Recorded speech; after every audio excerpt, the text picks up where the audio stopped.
आपका बिज़नेस में आना, ये कैसे डिसाइड हुआ? काफ़ी कुछ मेहनत करने के बाद मुझे ये रियलाइज़ हुआ कि जो मैं काम कर रहा हूँ, वो एक आम इंसान के लिए, आम मेरे जैसे मेरे पेरेंट्स हैं, उस तरह के लोगों के लिए क्या काम का है। और वहाँ पे मुझे कुछ ऐसा लगा कि ये बड़ा जो चीज़ हो रहा है, जिसको मैंने रैट ब्रेन के ऊपर काम कर रहा था और महसूस हुआ कि ये आम आदमी के लिए आज की तारीख में तो कोई काम का चीज़ नहीं है। एक माइल्स इंडिया करके कंपनी थी बड़ौदा में, जिसके अंदर डायग्नोस्टिक टेस्ट बनते थे और बनते क्या थे, ज़्यादा से ज़्यादा तो इम्पोर्ट ही होते थे और जो कुछ उनका इंटरनल मैन्युफैक्चरिंग था वो बहुत ही पुराने ज़माने की टेक्नोलॉजी से होता था, जिसमें केमिकल्स ज़्यादा यूज़ होते थे और एंजाइम्स या हाई लेवल की कोई टेक्नोलॉजी उसमें वापरी नहीं जाती थी।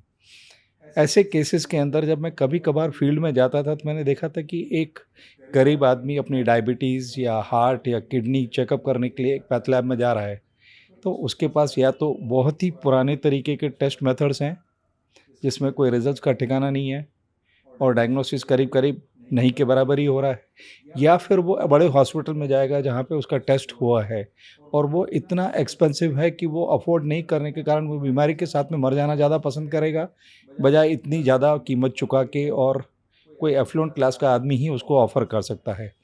तो पहला फ्यूटिलिटी मुझे ये महसूस हुआ कि मेरी डिग्री जो एक टेबल पे बहुत सारी रिसर्च करके वो काम की नहीं है आम आदमी के लिए। नंबर 2, जब मैंने जॉब जॉइन किया था तो उस टाइम पे मेरे को ये महसूस हुआ कि ये इम्पोर्ट जो है वो बहुत-बहुत महँगा है सभी लोगों के लिए, जिसमें ये कई बार आम आदमी का फ़ायदा उसमें नज़र नहीं आ रहा था मुझे।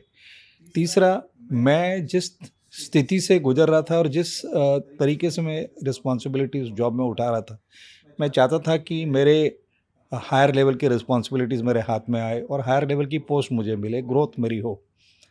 वहाँ पे मेरी उम्र बहुत छोटी थी और मुझे ये बोल दिया गया था कि हायर लेवल की पोस्ट आपको जब तक एक बीवी और बच्चा नहीं होगा, तब तक तो हम आपको ऑफ़र नहीं कर सकते हैं। ऐसी स्थिति में मुझे ऐसा हेल्पलेस सा महसूस होने लगा। दूसरा, पुरानी टेक्नोलॉजी थी। तीसरा, मैंने देखा कि ये सब तो नहीं चलेगा। इस देश में मेरे पेरेंट्स और मेरे पेरेंट्स जैसे बहुत सारे लोग हैं जिनको एक अफ़ोर्डेबल डायग्नोसिस चाहिए। इतनी महँगी दवाइयाँ, इतना महँगा टेस्ट, वो सब वो लोग नहीं सहन कर सकते।